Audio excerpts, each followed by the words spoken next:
Thank you.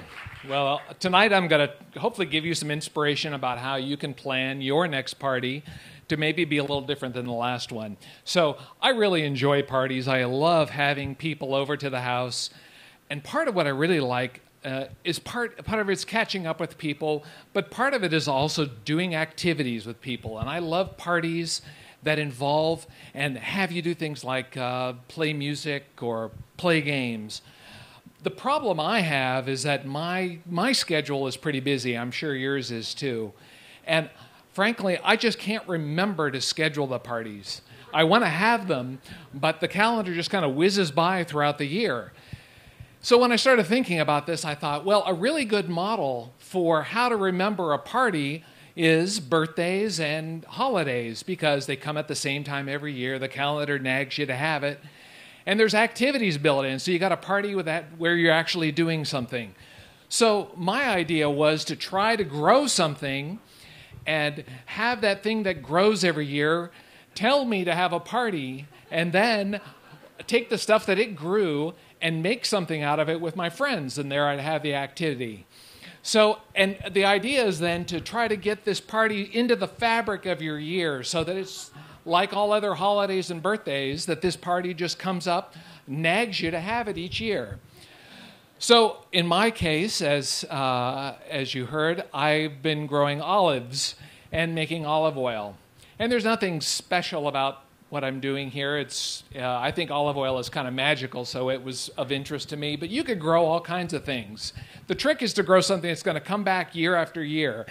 Could be hops to grow crops to grow beer. Blueberries to grow and make blueberry syrup, apples to make apple cider, lemons to make pickled lemons. The only thing that you want to do is avoid the things that only grow once a year. So with tomatoes, I'd have to go out and plant them each time. So I need something to nag me about that party. And don't just run down to the store and buy some lemons. You want that party nagging to come from your trees.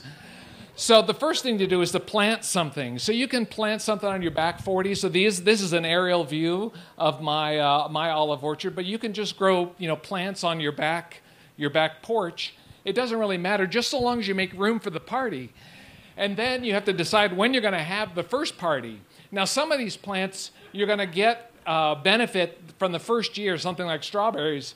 With olives, it takes 5 years. So you got a lot of time to learn about how in the world how do olive trees grow, and how do you have to harvest them, and what kind of pruning do you have to do. And so, I took a workshop on how to prune, and voila, instant hobby right here, then you got to figure out what you're going to have your friends do at the party. So this is the job for them as part of what you're going to make. And it's good to do something where they can sit around together and socialize, and whether it's sorting through olives or pressing apple juice, something where they get a chance to talk to one another.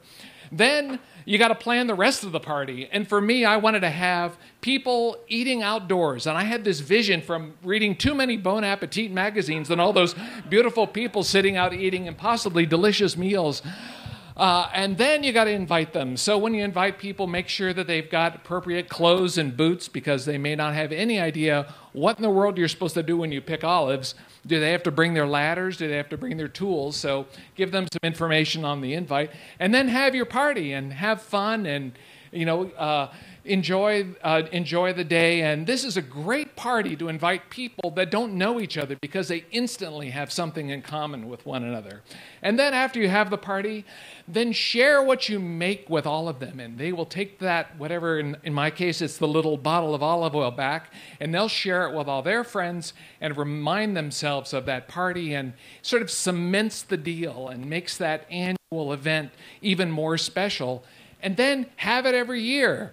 And what will happen as the years go by is that traditions will form. So I have to bake this surprise beet cake now at my parties, because now that's part of the tradition of my parties. So what you need to do, figure out what you're going to plant, what you're going to make, plant it, learn from it, plan your party, figure out what your friends are going to do, invite them, share the wealth, and do it every year.